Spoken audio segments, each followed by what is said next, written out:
Hi hello नमस्कार। तर तुमचं अगदी मनापासून स्वागत आहे माझ्या या यूट्यूब चॅनलमध्ये। तर सगळेजण कसे आहात? सगळेजण छान असाल अशीच अपेक्षा करते। तर आज मी बनवणार आहे हँड पाउच। अगदी छोट्याशा घरातलं माझ्याकडे कापड शिल्लक होतं त्याच्यापासून। तर याची तुम्ही रुंदी बघू शकता। रुंदी मी घेतलेली आहे 10 इंच आणि उंची साधारण मी 15 इंच घेतलेली आहे। याच्यामध्ये तुम्ही कमी जास्त तुमच्या आवडीनुसार मेजरमेंट करू शकता, म्हणजे तुम्हाला छोटा हवा असेल तर किंवा ह्याच्यापेक्षा मोठा हवा असेल तर याच्यामध्ये बघा मी अस्तर वापरले। अस्तरसाठी साडीतलंच थोडंसं कापड होतं ते वापरले आणि कॅनव्हास वापरले। तर अगदी छोट्यातल्या छोट्या कापडापासून आपण हे असा पाऊच बनवू शकतो। आणि हे मध्ये ना 2 कप्पे करायचे, त्यासाठी मी हे कापड घेतलेलं आहे। मध्ये हे मी जॉईंट करून घेणार आहे। तर इथे ते बघा तुम्ही, इथं मी कॅनव्हास ठेवलेला आहे, त्याच्याखाली अस्तर म्हणजे आतलं जे कापड आहे ते आणि वर दिसणार असं मी ठेवून घेतलेलं आहे। आणि आता याला आपण शिलाई देऊन घ्यायची आहे। तर मी दाखवते त्या पद्धतीने तुम्ही शिलाई देऊन घ्यायची।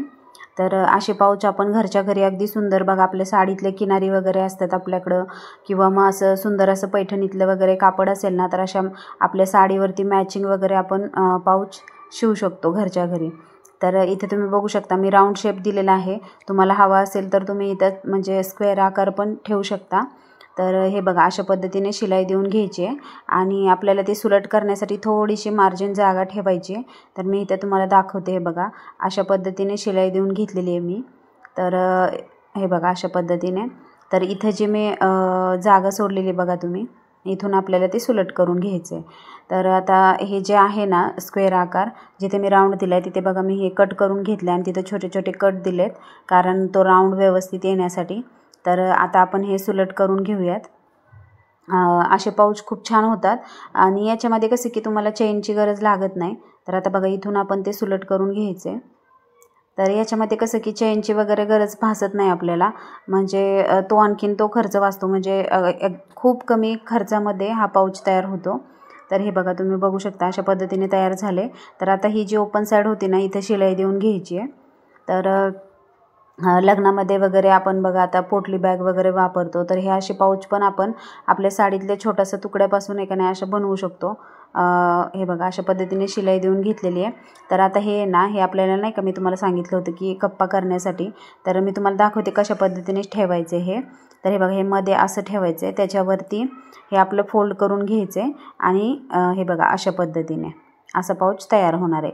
तर इथं आपल्या पहिल्यांदा आता वेलक्रो लावून घ्यायचं आहे आपण। तर मी इथं दोन्ही साईडला वेलक्रो लावून घेणार आहे, कारण ह्याची थोडी रुंदी जास्त आहे, त्यामुळं म्हणजे काय होतं ह्या दोन्ही साईडने येणं असं उचलत नाही दोन्ही साईडला लावल्यानंतर। हे बघा अशा पद्धतीनं वेलक्रो मी लावून घेणार आहे आणि एक लावलं ना तर ह्या 2 साईड अशा उचलतात। तर आता तुम्ही बघू शकता, हे बघा मी दोन्ही साईडला वेलक्रो लावून घेतलेला आहे। तर मधला जो आपण कप्पा करणार आहे ना, त्याची साधारण उंची कमी ठेवायची, म्हणजे कसं ते असं आतमध्ये आपल्याला हे करायला सोपं जातं। तर हे बघा अशा पद्धतीने मी इथं आखून घेतलेलं आहे। तर आता इथं आखलेलं आहे ना, त्याच्या थोडंसं खाली बघा एक अर्धा इंच खाली मी घेतलेला आहे, जो आपल्याला कप्पा करायचा आहे तो।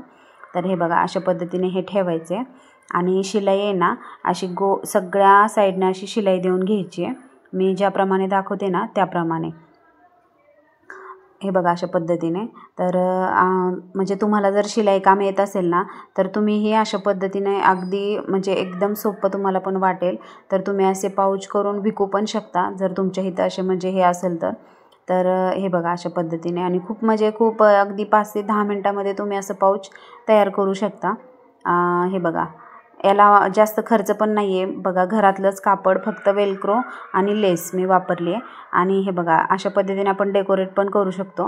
हे माझ्याकडं हे होतं, तर हे मी इथं लावलेलं आहे बघा, म्हणजे कापडातलंच शिल्लक होतं ते मी कट करून इथं लावलेलं आहे।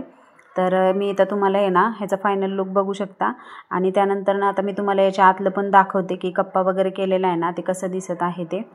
तर हा पाऊच तुम्हाला कसा वाटला मला कमेंट बॉक्समध्ये नक्की सांगा आणि माझे व्हिडिओ तुम्हाला कसे वाटतात तेही मला नक्की सांगा। तर व्हिडिओ आवडल्यास चॅनेलला नक्की लाईक करा, शेअर करा आणि सबस्क्राईब करायला विसरू नका। चला तर मग भेटूया नेक्स्ट व्हिडिओमध्ये, तोपर्यंत बाय बाय।